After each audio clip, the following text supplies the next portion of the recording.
Voilà, on continue eh bien, les rencontres humaines. Si je vous dis LPN, forcément, ça ne vous parle pas tout de suite.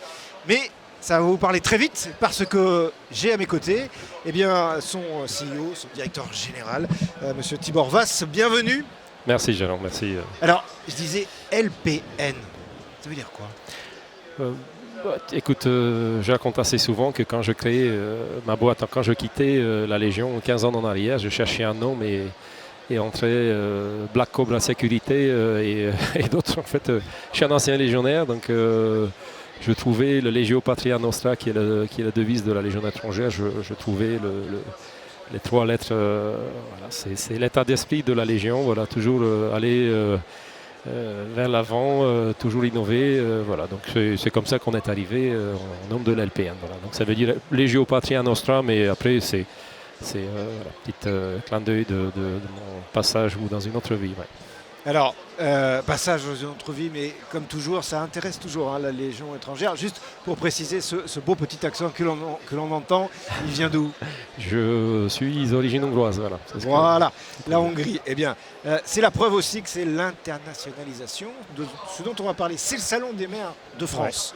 Ouais. Mais, alors d'abord, pourquoi LPN est au Salon des maires? Effectivement, d'aller envers ceux qui ont besoin de la sécurité aujourd'hui. On sait que les communes, ils ont un assez grande demande en sécurité. On sait que les forces de l'ordre, malheureusement, ils sont moins en moins nombreux. En tout cas, ils sont de plus en plus occupés. Ouais. Donc, tout simplement, pour aller, encore une fois, vers des potentiels clients qui peuvent et qui sont déjà nos clients. Voilà, donc sur certains événements, sur certains sites.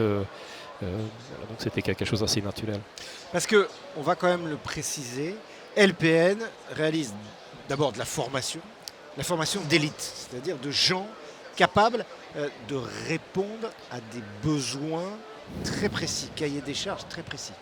C'est ça qui fait la force aussi. C'est exact. Donc LPN aujourd'hui, c'est 12 agréments délivrés par l'État.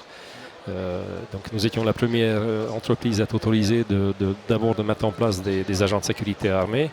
Et depuis 2019, effectivement, nous sommes devenus la première école aussi, avec notre organisme de formation, l'Institut français de sécurité, de former des agents de sécurité armés. Nous avons aujourd'hui 3 titres. On peut former des agents de catégorie D, catégorie B et même des catégories A, donc des armes d'épaule, et aussi des agents de protection rapprochée armés. Donc effectivement, il faut rester modeste toujours dans ces propos, mais je pense qu'on forme des agents de sécurité de demain et effectivement l'élite de la sécurité privée. Je pense que c'est une bonne chose parce que bon, encore une fois, je suis ancien militaire, je suis entouré des anciens policiers ou des anciens gendarmes.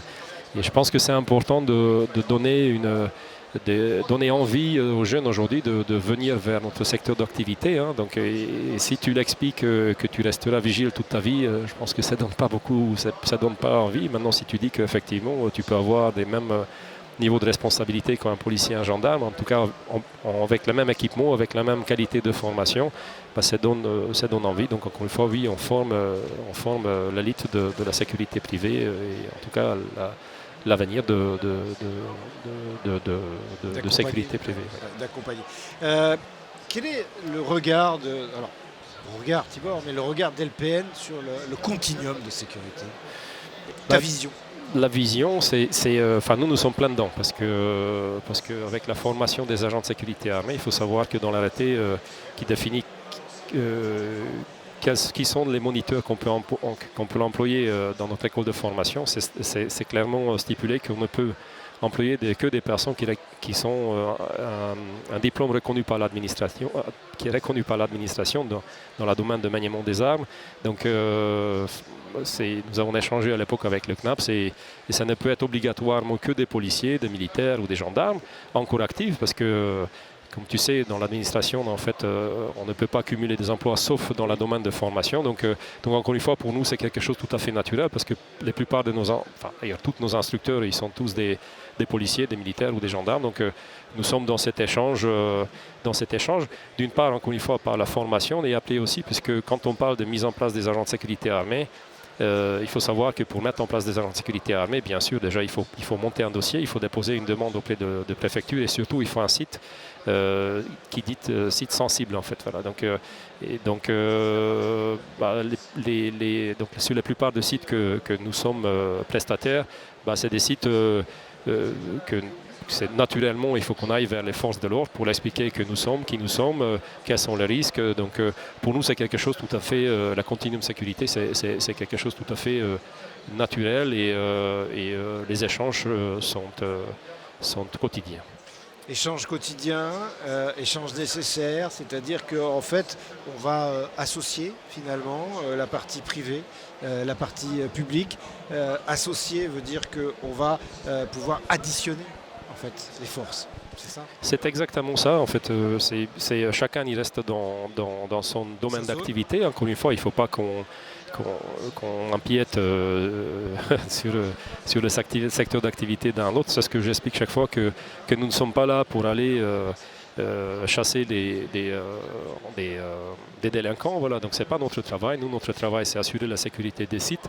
Mais on sait aujourd'hui que aussi bien dans la police que dans la gendarmerie, il y en a beaucoup de missions qu'on appelle régaliennes, mais qui en soi assurer la site des gares, la mission Vigipirate ou d'autres, en fait, c'est possible d'effectuer par les agents de sécurité. Ça permet de libérer des effectifs aussi bien de police, gendarmerie ou que de l'armée et pour les réorienter vers leur mission initiale, encore une fois, parce que voilà, en fait, faire la sécurité de gardiennage, c'est pas vraiment leur travail. Et ils sont très contents, encore une fois, de savoir que ça existe, parce qu'encore une fois, ça permet de libérer du temps pour eux, en tout cas de ne pas faire des missions qu'ils n'ont pas vraiment envie de faire. En tous les cas, ce qui est beau, et pour finir sur cet entretien, ce qui est beau dans le propos, c'est qu'on comprend bien cette nécessité d'associer les deux, non pas pour prendre la place de l'un sur l'autre, mais plus justement d'être complémentaires dans le propos. C'est ce que vous proposez avec LPN, auprès des élus, auprès de leurs besoins dans leur circonscription, besoin de sécurité. Plusieurs fois, vous avez parlé, sécuriser des sites qui peuvent décharger de fait, on va dire la police municipale, par exemple. C'est exact. Qui, elle, va pouvoir aller s'occuper, comme vous l'avez bien expliqué, ce n'était pas votre rôle d'aller chercher ceux qui commettent des délits. C'est exact, oui. Par contre, vous libérez du temps. Voilà. C'est ça. C'est aujourd'hui le temps, enfin depuis toujours, c'est le temps, c'est de l'argent. Et il faut dire aussi que en 2022, c'est le rapport de Cour de compte, 15 000 policiers et des gendarmes qui ont quitté l'institution et seulement 12 000 qui sont arrivés. Parce que malheureusement, ce sont des métiers qui ne donnent pas très envie. Donc encore une fois, ce n'est pas que dans la sécurité privée que nous avons des difficultés de recrutement. Donc encore une fois, il faut essayer pour eux, il faut essayer d'optimiser le temps, les personnels. Donc effectivement, nous sommes un soutien dans la sécurité privée. En fait, on peut aider à apporter, si on peut dire comme ça, pour qu'ils puissent trouver du temps, en fait, ne pas faire de ce qu'ils ne veulent pas faire. Voilà.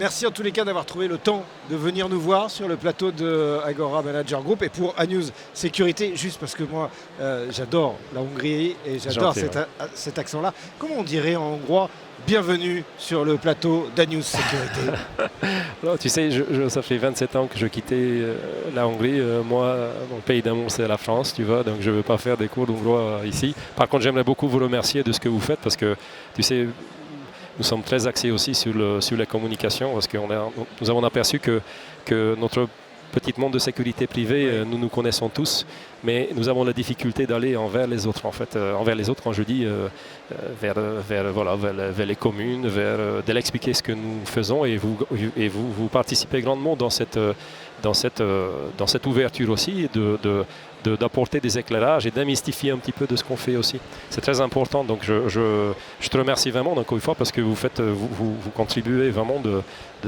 dans ce changement de mentalité et de l'image en France envers la sécurité privée. Merci beaucoup à vous tous et puis j'espère une autre fois. Merci beaucoup. Bien sûr, avec grand plaisir. Merci. Merci beaucoup. Merci beaucoup.